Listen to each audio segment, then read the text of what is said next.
como nomes, como números.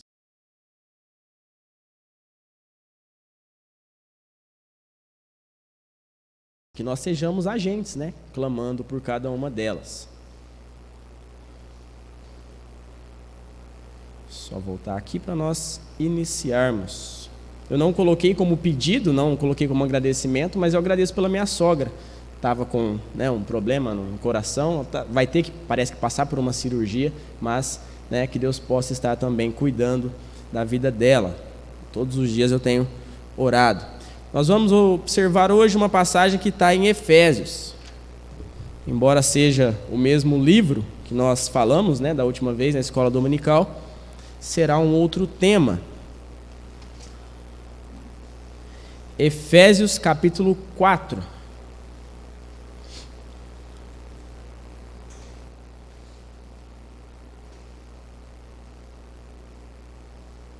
Efésios capítulo 4, vamos fazer a leitura, versículo de 4 a 6.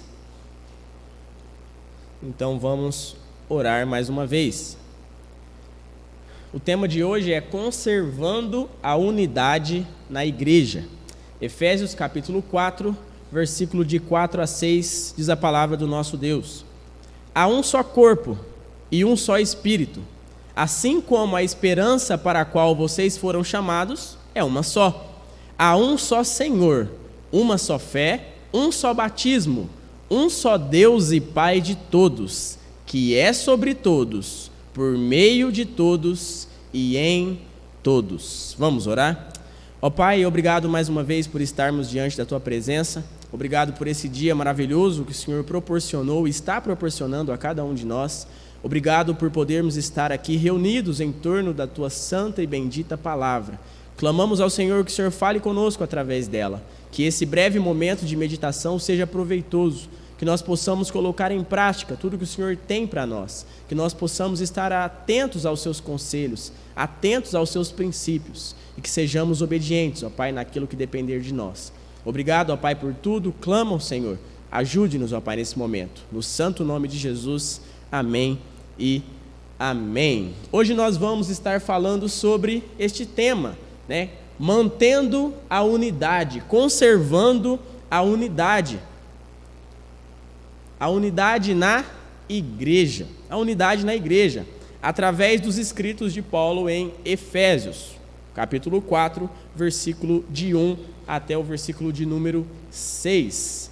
Nós veremos que é um dever nosso manter essa unidade, conservar essa unidade, mesmo sem nós conseguirmos produzi-la, mesmo sem nós conseguirmos de fato aumentar ou diminuir esta unidade. Nós vemos Paulo ensinando à igreja de Éfeso esse dever, a manter a unidade. Mas como nós sabemos, a unidade é diferente de uniformidade. Uniformidade é uma coisa, unidade é outra coisa. Alguém sabe a diferença de unidade para uniformidade? Nosso pastor usa um exemplo muito clássico para unidade. Se vocês não lembrar, vai ter puxão de orelha quando ele voltar, hein? Alguém aqui vai almoçar depois um purê de batata? Um purê de batata é uma unidade, onde todas as batatas, a grosso modo, dizendo, mesmo diferentes em tamanho, em cor, em todos os tipos de diferença, no purê elas se tornam únicas. Uma unidade, uma essência só. E uniformidade? O que seria uniformidade? Ô professor, ajuda aí. Uniforme, professor. Uniforme escolar, todos iguais. Todos iguais. Então, unidade, mesmo diferentes, com uma essência. Uniformidade, todos iguais. Todos iguais, idênticos. A grosso modo aqui estamos falando. Muitas pessoas confundem isso. Uniformidade com unidade. Nós somos unidos, porém diferentes.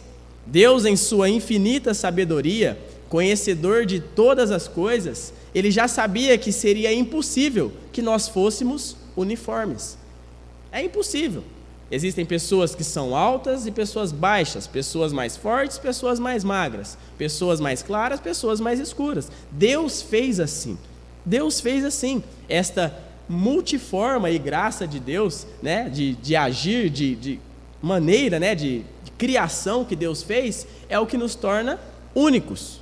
Cada um é único, mas também nós somos unidos. Nós somos unidos, né? Em 1 Pedro, capítulo 4, versículo 10, diz isso, né? Cada um exerça o dom que recebeu. Não está falando para todos exercerem o mesmo dom. Cada um exerça o dom que recebeu, para servir os outros, administrando fielmente a graça de Deus em suas múltiplas formas. Múltiplas, mais do que 4. Formas, várias maneiras. Então nós somos, né, diferentes. Nós somos diferentes. Não seremos uniformes. Seremos unidos, mas não uniformes. E nesse contexto, que é bem conhecido, que nós acabamos de ler, tem até cânticos, né, com esse versículo aqui de um só Deus, nós vemos que o próprio Deus é um só que em 3 pessoas diferentes, com a mesma essência. Existe um só Deus. Deus Pai, Deus Filho e Deus Espírito Santo. E este Deus que é um, ele trabalha de várias maneiras. Não foi o Pai que desceu. Quem desceu para morrer por nós? Foi o Filho. Quem age hoje, em nossos dias na igreja, é o Filho? Não. A ação é através do Espírito Santo. E quem está acima de tudo e acima de todos e controla tudo? Deus o Pai. Então, é um só Deus em 3 pessoas diferentes, né? A Trindade que nós conhecemos. Porém, essas pessoas que são diferentes possuem a mesma essência.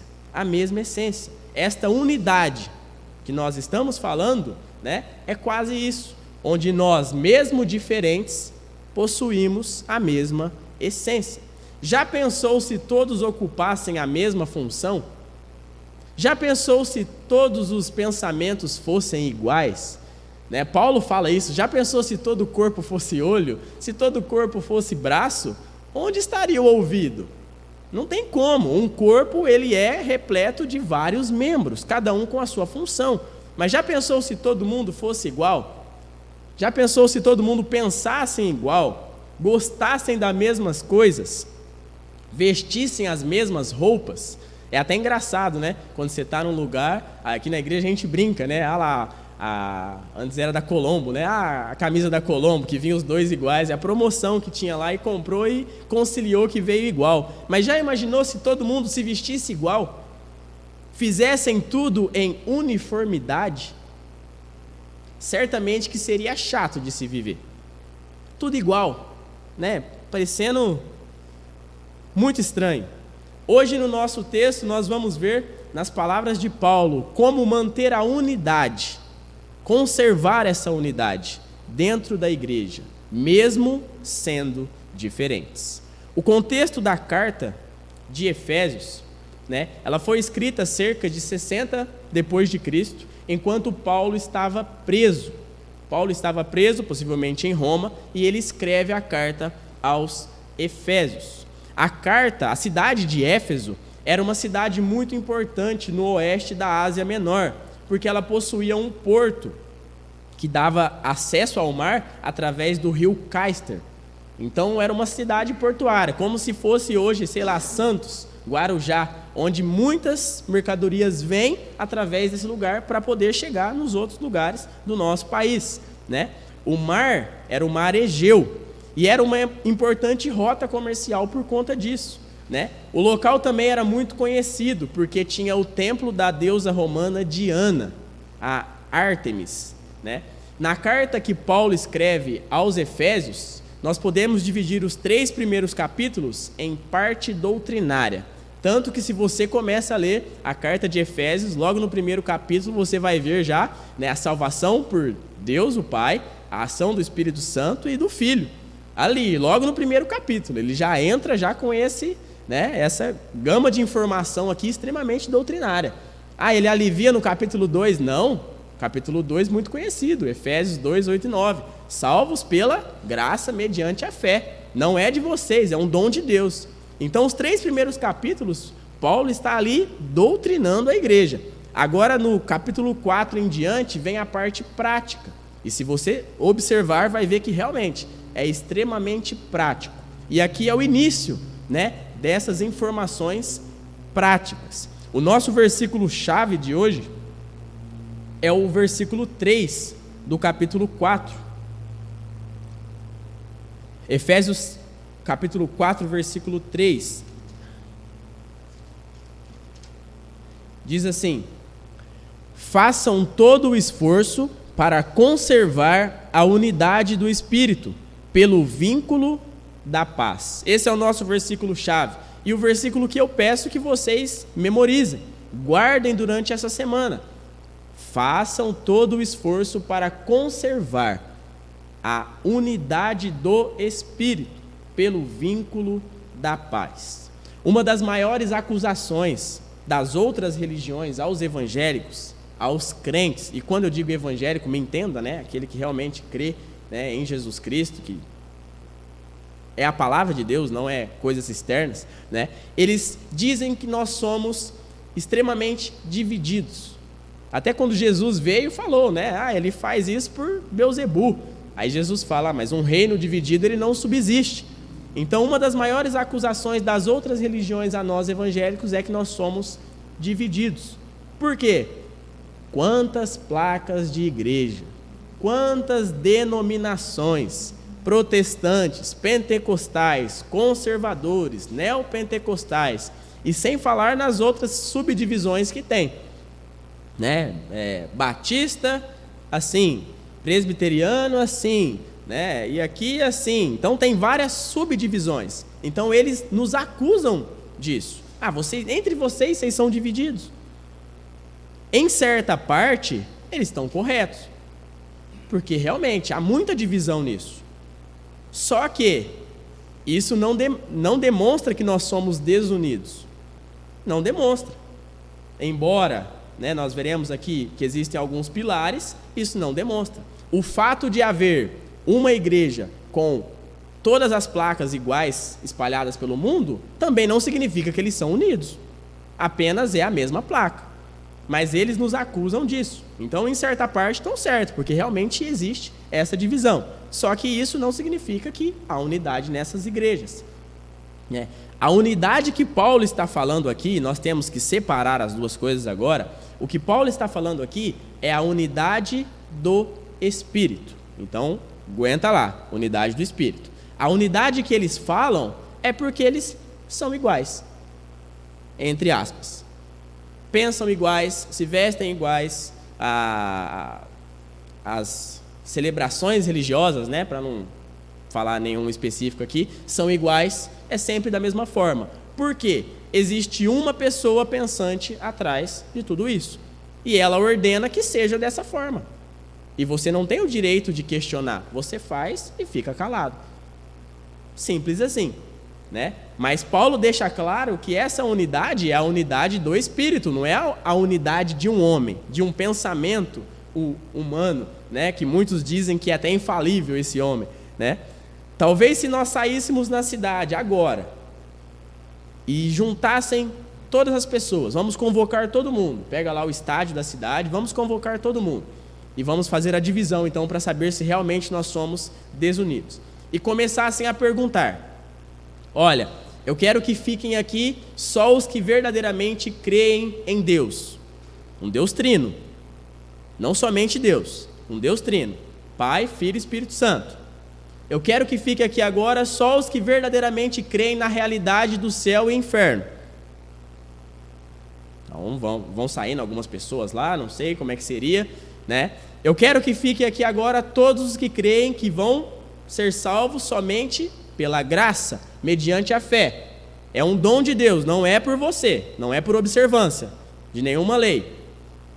Eu quero que fique aqui agora quem realmente crê que esse Cristo viveu, morreu, foi sepultado e ressuscitou, literalmente.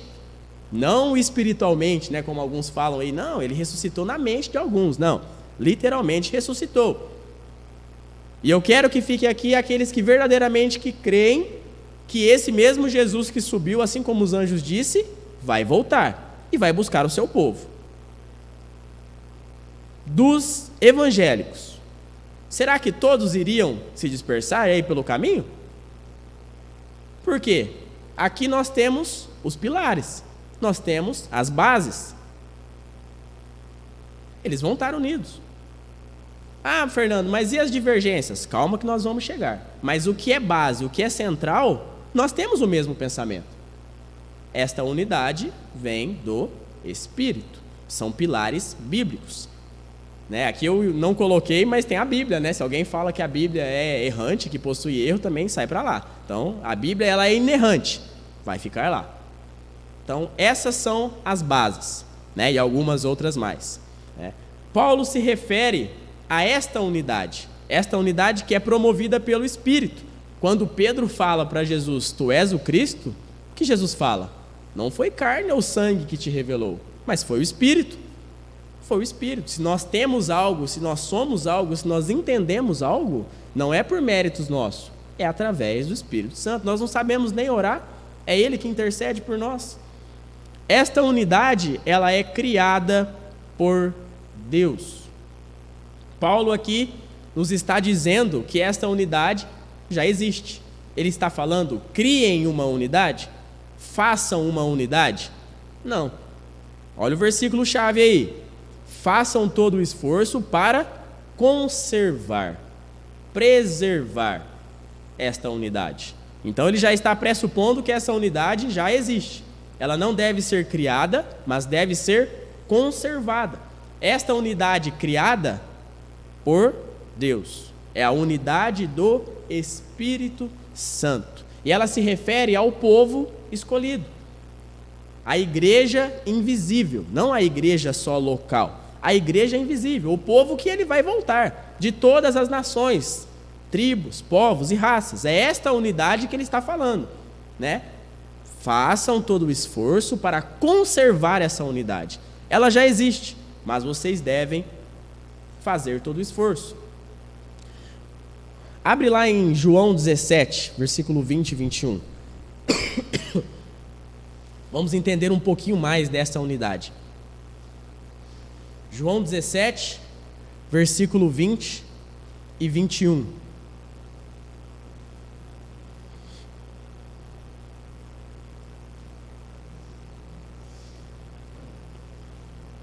Diz assim: minha oração não é apenas por eles, rogo também por aqueles que crerão em mim, por meio da mensagem deles, para que sejam um, Pai, assim como tu está em mim e eu em ti, que eles também estejam em nós, para que o mundo creiam que tu me enviaste. O que Jesus está falando aqui é essa unidade, para que eles sejam um, assim como nós somos, Pai, para que sejam um. É esta unidade. Jesus já estava falando dela muito antes da igreja se iniciar, em sua oração lá em João 17. Nós devemos entender que esta unidade foi criada por Deus, foi rogada por Cristo e agora cabe a nós conservarmos, porque também ela é sustentada por Deus. Sendo assim, mesmo com todas as nossas falhas, nós não a diminuímos. E mesmo com todos os acertos, nossa, como eu sou santo, nós também não aumentamos. Porque é um atributo de Deus. Ele é unido, ele é um, a mesma essência. E ele estende isso a nós, para que sejamos um. Para que sejamos um. Nós não acrescentamos nem diminuímos. Se trata de uma unidade firmada em Deus, através do seu Espírito Santo, onde nós somos agraciados em fazer parte dela. Obrigado, Roberto. Nós somos agraciados em fazer parte dela. Assim como na salvação de almas. É um outro quesito. Cabe a nós salvar as pessoas? Não, cabe a nós pregar o Evangelho. Nós temos a oportunidade e o privilégio de fazer parte, de ver o que somente Deus pode fazer, mas não cabe a nós salvá-los. Nós pregamos. A unidade é a mesma coisa, nós conservamos. É um privilégio fazer parte disso. Nós vamos ver aqui. Conservar a unidade, né? Vem uma dúvida então, né? Mas o O que eu estou fazendo então? Se eu não vou aumentar, se eu não vou diminuir, né? Como que eu vou conservar essa unidade?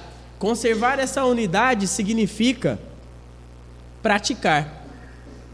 Praticar o que você crê. É fato que todos os que verdadeiramente creem em Cristo são irmãos. Somos irmãos? Eu acho que não tem muito irmão aqui hoje não. Somos irmãos?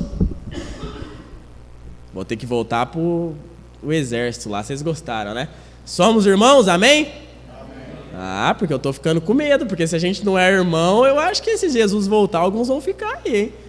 Somos irmãos, só que na prática ser irmão não é muito fácil, não. Alguém aí tem irmão aí, que viveu na mesma idade aí? Meu irmão, eu tenho um irmão de 3 anos mais velho e eu sofria na mão dele, né? Ele judiava, eu amo ele, mas eu sofria na mão dele, né? Então a gente sabe como que é viver entre irmãos, não é fácil. E preservar, conservar essa unidade é exatamente isso. É o dia a dia, é a rotina, que não é fácil, mas nós temos que conservá-la, nós temos que preservá-la. E isso é necessário, é necessário.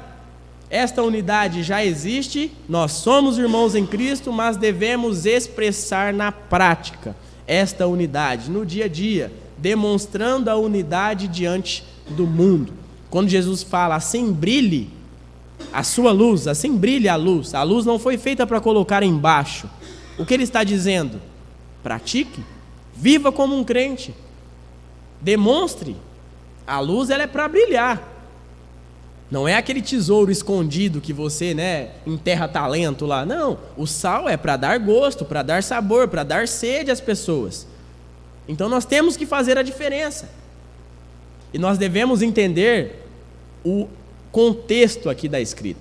Quando Paulo escreveu 60 depois de Cristo, essa carta aos Efésios, nós devemos entender que dentro da igreja havia judeus e gentios.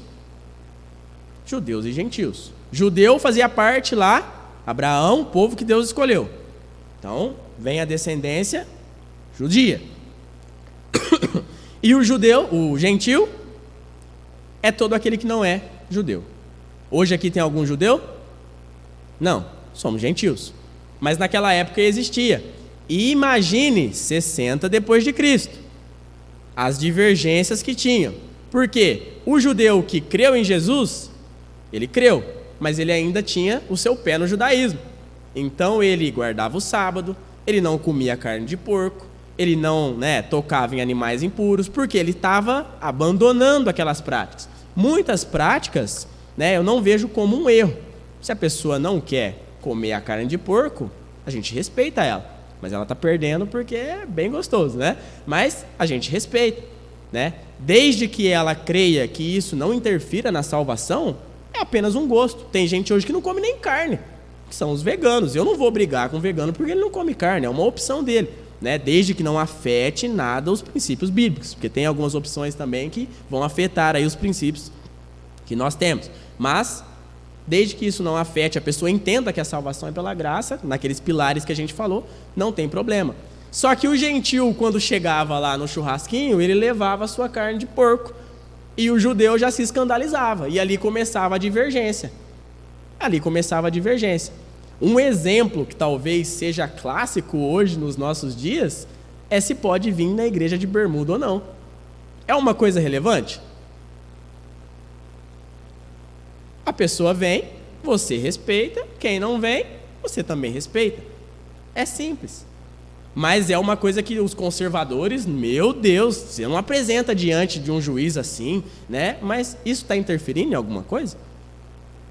Isso vai modificar alguma coisa? Então, são algumas opções, né? Mas naquela época, ainda mais conhecendo o homem como nós conhecemos, nossa, isso era terrível, porque tinha os judeus e tinha os gentios. E o que Paulo está falando? Olha o versículo 1, volte lá, em Efésios 4. Efésios 4:1. Como prisioneiro no Senhor, rogo-lhes que vivam de maneira digna da vocação que receberam. O que Paulo está dizendo? Pratiquem o que vocês creem. Vivam de maneira digna. Vocês estão brigando, né? Se eu não me engano é em Timóteo que ele fala para não se envolver em conversas tolas, inúteis, genealogia, tinha tudo isso lá naquela época e tem tudo isso hoje nos nossos dias, né? Ele está falando, olha, esqueçam essas coisas, vivam de maneira digna, que vocês receberam essa vocação, vivam de maneira digna. Então, tinha todo aquele problema, nós devemos entender isso, por isso que ele está falando aqui, né, nesse contexto de ser desta unidade, porque da mesma forma que hoje nós temos essas divisões dentro da igreja, também havia lá naquele tempo. Então Paulo está falando para que eles se esforcem para manter essa unidade, se esforcem para viver juntos, mesmo com os pensamentos diferentes. Nós somos unidos, não uniformes. Lembra disso? E Jesus ele ainda afirma, né, em João 13:35, com isso todos saberão que vocês são meus discípulos, se vocês amarem uns aos outros. Então o mundo vai saber que nós somos discípulos dele, se nós amarmos uns aos outros. É amar, tá? Não é amassar, não. Algum pode ler aqui, ó, tá escrito amassar, não. Tá falando sobre amor. Se não amarmos os que são da fé, como nós vamos amar os descrentes, deixando de nós mesmos e indo pregar o evangelho? Que hipocrisia seria se não amamos nem os que são da fé? E agora nós vamos ver 3 pontos práticos de como conservar, preservar esta unidade que Paulo cita aqui em Efésios. O primeiro ponto é suportando uns aos outros com amor.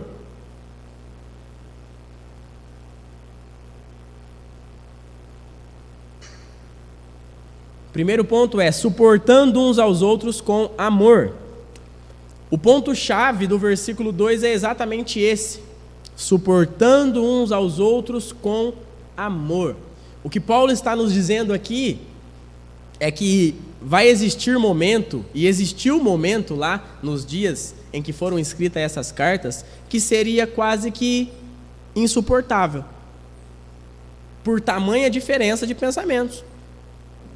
Suportando uns aos outros com amor. É difícil permanecer junto, né? Eu citei o exemplo do meu irmão aqui só para vocês entenderem. Eu sou corintiano, ele é São Paulino. Então já começa aí o jogo lá, né? E já começa aquela coisa de irmão torcendo para cá, torcendo para lá e opa, os pensamentos são diferentes. E dentro da igreja não é diferente. Então, tinha hora que era insuportável, porque o time dele ganhava e eu tinha que aguentar ele falar. Só que quando o meu ganhava, ele tinha que aguentar eu falar. Então, Paulo está dizendo aqui, vocês têm pensamentos diferentes. E vai existir momentos que às vezes vai ser insuportável. Só que você tem que suportar com amor. Suportar com amor. Lê do engano nós pensarmos que todos vão ter esse pensamento igual. Lê do engano pensar que todos vão ser uniformes. Sempre haverá diferenças. E como eu disse, seria chato se todos fossem iguais. Já imaginou se todos ocupassem a mesma função de trabalho? Você acha que eu vou me submeter a fazer isso? Não, eu tenho meu trabalho. A rua ficaria sem varrer. Ninguém iria coletar o lixo. Todos vão ser médicos. E aí, quem vai ser o enfermeiro? Eu não vou dar aquela briga, né? Anestesista? Não, eu só faço operação. Já imaginou se todos fossem iguais? Seria chato. Não seria nem possível viver, né? Então, lê do engano você pensar que todas as pessoas possuem o mesmo pensamento, e lê do engano você pensar que você consegue impor as suas, ideias, impor os seus pensamentos na mente de outra pessoa. Vocês podem, às vezes, debater, vocês podem chegar a um consenso, mas a pessoa tem o pensamento dela e você tem o seu. Numa coisa simples, que talvez a cor. Eu gosto do verde, eu gosto do azul. Pronto, simples. Eu não vou fazer a pessoa gostar do azul. Ela gosta mais do verde, é simples. São pensamentos diferentes, né? E mediante a afirmação que nós devemos suportar uns aos outros, nós não devemos suportar na força do ódio. Eu não te suporto, mas eu tenho que suportar, né? Aqueles casamentos, esses irmãos briguentos, né? Não, suportando uns aos outros com amor. Quando nós amamos uns aos outros, nós demonstramos ao mundo que nós somos discípulos de Cristo. O mundo vos conhecereis quando vocês amarem uns aos outros. Os 2 mandamentos que Jesus resumiu toda a lei: ame a Deus e ame o próximo como a si mesmo. A expressão da fé cristã é amar. Nós temos o exemplo perfeito de Cristo. Ele nos amou até o fim. Como que nós vamos amar os nossos irmãos? Olha o versículo 2 de Efésios 4. Sejam completamente humildes e dóceis, e sejam pacientes, suportando uns aos outros com amor. Suportar um ao outro precisa humildade, paciência, longanimidade, precisa de muita coisa, todos os frutos do Espírito, né? Amor, alegria, paz, pode colocar todos aí, muito mais, né? Não é fácil, vai ter momentos, como Paulo diz assim, que é quase insuportável, mas você tem que suportar um ao outro com amor. Esta é a prática. Devemos compreender que mesmo que tenhamos pensamentos diferentes, se isso não afetar nenhum pilar base da fé, da crença evangélica, nós devemos suportar. Não afeta, não muda nada em doutrina, não muda nada em salvação, é tolerável. Então nós suportamos. Exemplo, eu não concordo com você em certos pontos, mas isso não muda o fato de que nós somos irmãos, né? O meu cunhado, ele é da Assembleia. Eu amo ele, a gente vai em almoços e conversa horas e horas. O último almoço que teve em casa, todo mundo saiu, a gente ficou mais de 1h30 conversando. Falou sobre o Apocalipse, começou lá em Abraão e foi no Apocalipse. Foi muito bom, porque são pensamentos diferentes e às vezes a gente consegue ali um aprender com o outro. Agora tem aquelas pessoas que ela já tem a mente blindada, né? Não, pode falar aí, depois é minha vez de falar, e eu estou certo. Não, eu aprendo com ele e ele aprende comigo. São pensamentos diferentes. Olha, nós temos que ligar a algo. Salvação por meio da fé mediante a graça? Sim. Só em Jesus? Sim. Deus Pai, Filho e Espírito Santo? Sim. Então isso é, né? Se chegar lá no céu, eu fui escolhido, né, pela eleição divina, ou se pela presciência, o pré-conhecimento que Deus sabia que eu ia ser salvo lá, isso não vai mudar nada, nós dois vamos estar lá. Então, né, mesmo com pensamentos diferentes, podemos conviver juntos, porque somos unidos em Cristo. Isto sem hipocrisia, mas amando verdadeiramente. O motivo pelo qual as pessoas se dividem, o motivo pelo qual a separação no relacionamento, os irmãos ficam sem conversar um com o outro, é isso, porque não suportam uns aos outros. Ninguém baixa a guarda, os dois querem atacar. E isso acontece no âmbito familiar, no casamento, no trabalho e também na igreja, não é diferente, porque é do ser humano, e a igreja é repleta por seres humanos, por homens, mulheres, diferentes.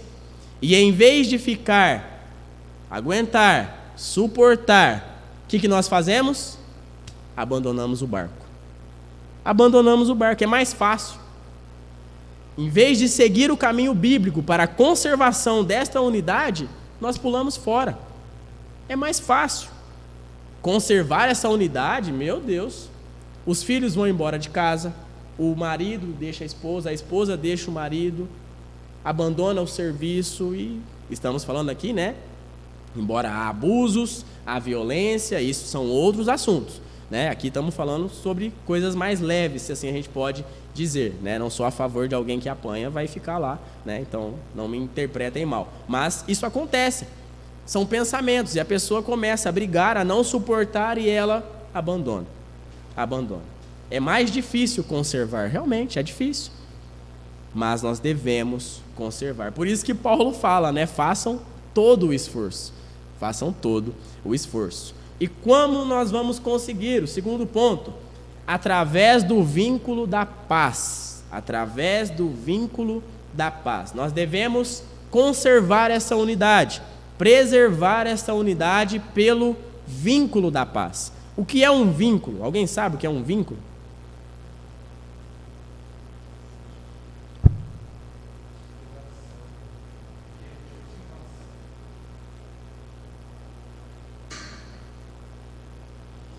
Alguém falou alguma coisa aí? Não entendi. Ele olhou no dicionário, pode falar essas palavras exatas assim, colou ali, hein? Não valeu não. Exatamente isso, é algo que liga, né? Aqui, ó, se nós pegarmos a própria Escritura, esse é o vínculo, porque está ligando todas. Se eu tirar uma folha, ela não está mais vinculada, mas é algo que liga. Se você pegar um grampo e grampear duas folhas, ali fez um vínculo, vinculando. E Paulo fala que o vínculo que nós temos para esta conservação é a paz. É a paz. A fé, ela está ligada, sim, mas aqui ele cita que o vínculo é a paz. A paz é o grampo, é a ligadura que nos mantém juntos. Quem é a nossa paz? O que é paz? Se alguém te perguntar hoje, o que é paz? Quem é a sua paz? O que você responderia? É a ausência de guerra? Aquela resposta mais clássica, né? Não, porque existem os conflitos internos. Às vezes tudo está bem, só que nós não conseguimos ter paz. Abre lá em Efésios 2,14. Deixa eu passar a resposta que o próprio Paulo cita.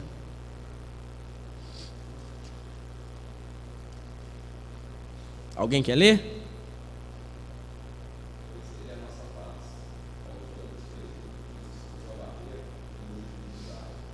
Está falando de quem? Jesus. Ele é a nossa paz. É Cristo.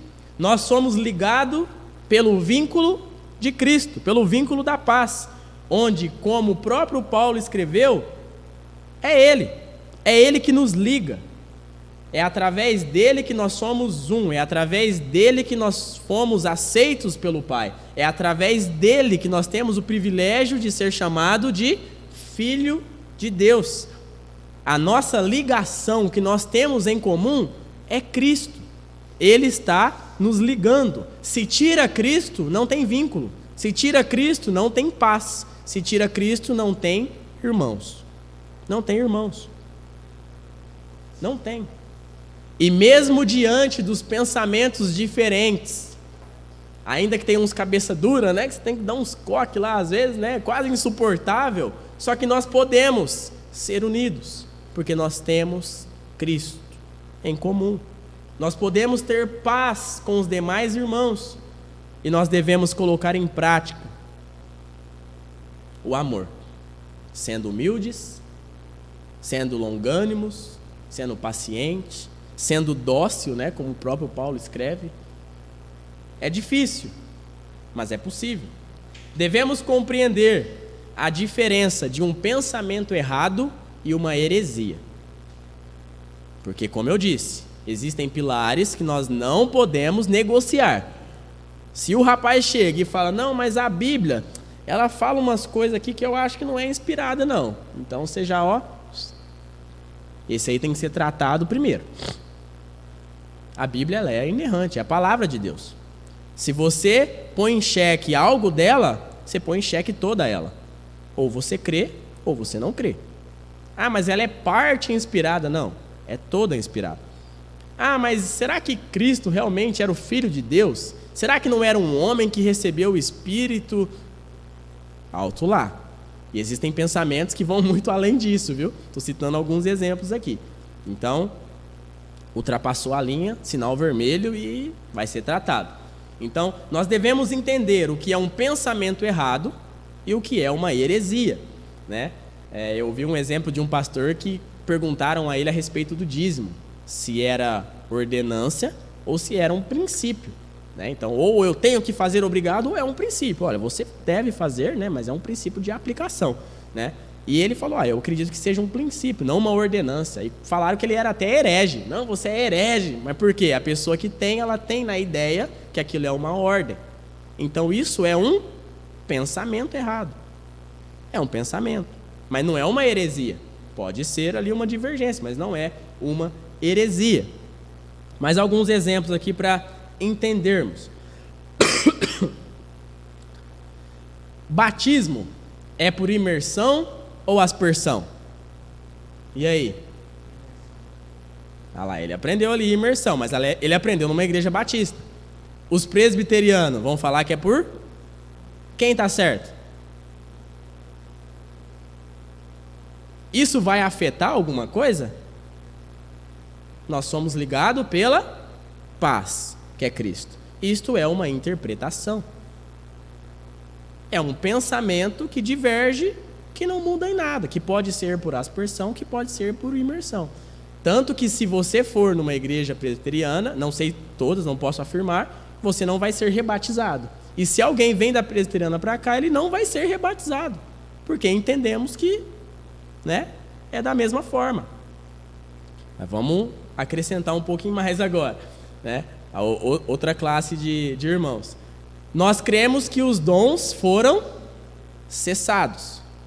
Aqui na igreja, pelo menos eu acho que ninguém fala em língua. Nós cremos que cessou, mas outros irmãos falam que não cessou. Quem está certo? Nós vamos pelo que nós cremos. Se ele fala em língua, você vai falar, seu herege. Não. Se ele fala verdadeiramente, ele fala com Deus. Ele não fala para se aparecer, e ele fala e interpreta lá, porque é o que Paulo ensina. Aquilo lá, não é palavras lá ao vento lá. Então, nós temos isso no pentecostal. Os dons continuam e a gente continua. Por isso que tem várias denominações, porque são pessoas que têm esses pensamentos que divergem em algumas áreas. Aqui nós praticamos? Não, nós cremos e fazemos dessa forma, mas eles fazem. Para nós estamos certos e para eles estão certos. Mas o que nos liga? A paz. Isso está interferindo na salvação? Não. Agora, aí outras ideias como a perca da salvação, tal, aí entra um pouquinho mais grave que talvez nós temos que aprofundar. Outros aqui agora, a respeito do milênio, a respeito do Apocalipse. Amilenista, pré-milenista ou pós-milenista? Ixi, agora o Fernando complicou de vez. Vai antes da tribulação, no meio da tribulação, depois da tribulação, vai reinar os 1000 anos. E aí? É muito complicado. E às vezes dentro da própria igreja, a batista ou a presbiteriana, há divisões, porque são pensamentos. Isso vai interferir na salvação? Não, são pensamentos. Salvação só por Cristo, Deus trino, beleza, tudo o que nós já falamos aqui. Uma vez que esses pensamentos não afetem as bases, os pilares da fé, não tem o porquê ficar nem discutindo. Porque muitas vezes essas discussões levam a brigas até, se não tiver a paz entre os irmãos. Então nós temos paz. Temos paz. Agora, se alguém chega e fala que Jesus não é Deus, não, é um homem. Foi um homem muito bom. Deus é um só, não tem outras pessoas não. O Espírito Santo é uma energia. E aí? Será que nós conseguimos ter paz? A Bíblia, não, tem algumas coisas que falham sim. Será que nós conseguimos ter paz?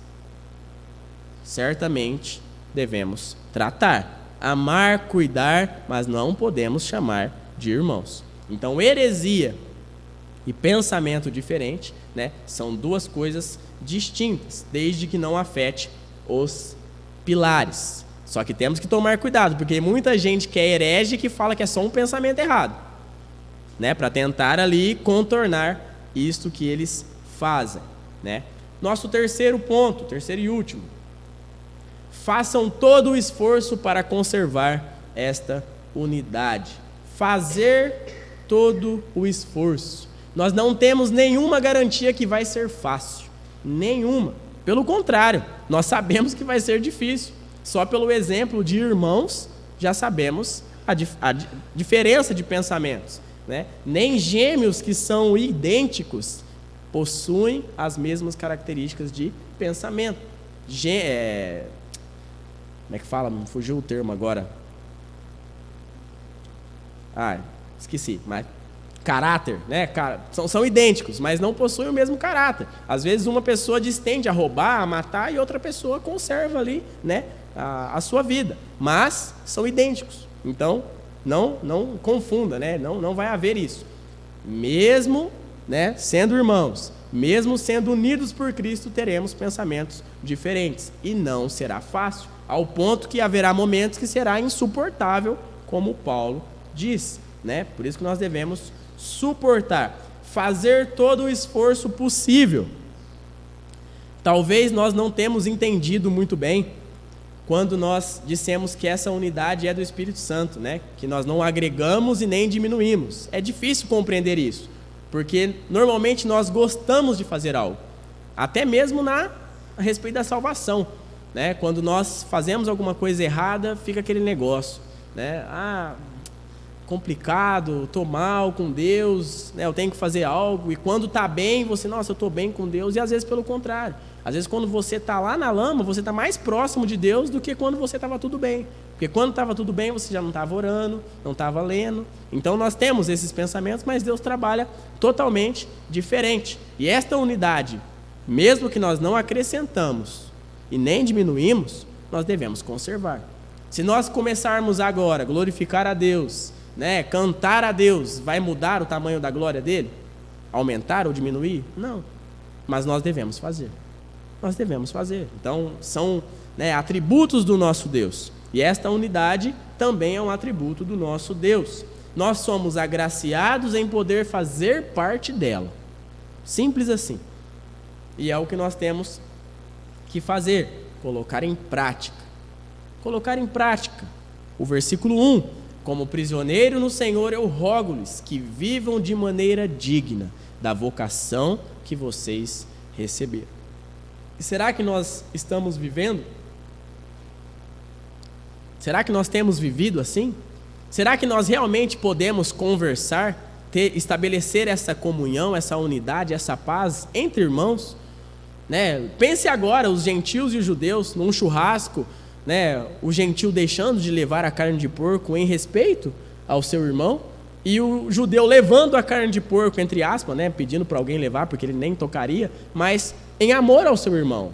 Aí o gentio olhando e falando, mas eu não trouxe para, né, demonstrar o meu amor por você, mas eu trouxe para demonstrar o meu amor por você. Um deixando de si mesmo, né, para poder amar uns aos outros. Será que nós estamos fazendo isso? Contrariando a maioria que abandona o barco, que pula fora, que prefere não enfrentar os problemas. Nós somos chamados a sermos crentes. Somos chamados a ser crente, a viver de maneira digna. Viver de maneira digna. Recebemos uma vocação e devemos viver conforme esta maneira. Vivermos como crente, não é uma brincadeira. E nós temos o exemplo perfeito de Cristo. Ele é a nossa paz, mas ele também é o nosso exemplo de como manter a unidade mesmo com pessoas diferentes. O capítulo 5, versículo 1 de Efésios, diz assim: portanto sejam imitadores de Deus, como filhos amados, e vivam em amor, como também Cristo nos amou, e se entregou por nós como oferta e sacrifício de aroma agradável a Deus. Nessa jornada de conservar a unidade, nós vamos passar por lutas, vamos passar por barreiras, mas nós devemos seguir o exemplo perfeito, o exemplo de Cristo. E o próprio Cristo diz lá em João 15:13, ninguém tem maior amor do que aquele que dá a sua vida pelos seus amigos. Aquele contexto é belíssimo, porque ele fala, eu já não chamo servos, né? O servo não sabe o que o seu senhor vai fazer, eu te chamo amigos, né? Maior exemplo de diversidade de pensamentos na escolha dos discípulos não tem. Olha os discípulos, nós aprendemos, né? Um zelote, outros era pescador, tinha publicano no meio, tinha traidor envolvido, e ali ele estabeleceu a paz, porque eles eram ligados através do próprio Cristo. A unidade, mesmo com pensamentos diferentes. Mesmo diante de todas as formas possíveis, Jesus instruiu, capacitou, dirigiu, os amou até o fim e ordenou: façam discípulos. Façam discípulos. Nós temos o exemplo, a demonstração do nosso mestre. E será que nós faremos? Nos esforçaremos, assim como ele se esforçou? O quanto será que nós podemos, e vamos nos dedicar para conservar essa unidade? Será que vamos fazer isso? E já concluindo, irmãos, hoje nós observamos que nós devemos conservar esta unidade. Mesmo sem acrescentar, sem diminuir, nós devemos conservar, pelo privilégio de fazer parte deste ministério. O ministério da reconciliação, o ministério do corpo, o ministério da igreja. Mas ainda há mais um motivo para essa conservação. O último e talvez maior do que todos esses é o fato de nós sermos alcançados pela ação das 3 pessoas da Trindade. Paulo, ele começa, ele tem o seu, o ponto-chave aqui, fazer todo o esforço para conservar a unidade, só que ele conclui o pensamento. Ele fala, versículo 4 em diante: há um só corpo e um só Espírito, assim também como a esperança para a qual vocês foram chamados é uma só. Há um só Senhor, uma só fé, um só batismo, um só Deus e Pai de todos, que é sobre todos, por meio de todos e em todos. Nós temos o versículo que fala do Espírito Santo, há um só Espírito. Nós temos o versículo que fala que há somente um Senhor, que fala de Cristo.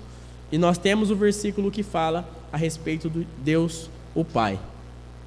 Nós temos aqui, mesmo que você não encontre a palavra Trindade na Bíblia, nós vemos aqui, novamente, no capítulo 1, já disse que ele menciona isso, mas novamente no capítulo 4, as 3 pessoas da Trindade.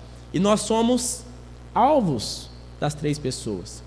Hoje, como eu disse, nós somos guiados, orientados, assistidos pelo Espírito. Um dia, o próprio Filho veio, morreu naquela cruz, para que nós fôssemos salvos. E o Pai age por meio de todos. O último versículo, versículo 6. Há um só Deus e Pai de todos, que é sobre todos. Ele é soberano, por meio de todos e em todos. Será que nós precisamos de alguma razão maior ou melhor para conservarmos essa unidade? O próprio Deus atua em nós, através das 3 pessoas. Temos a mesma fé, participamos do mesmo batismo, fazemos parte do mesmo corpo, servimos ao mesmo Senhor, somos guiados pelo mesmo Espírito e usados pelo mesmo Deus. Somos um, mesmo com os pensamentos diferentes. Paulo conclui: como prisioneiro no Senhor, rogo-lhes que vivam de maneira digna da vocação que vocês receberam. Vamos orar? Ó Deus, obrigado pela sua palavra. Obrigado por tão grande salvação.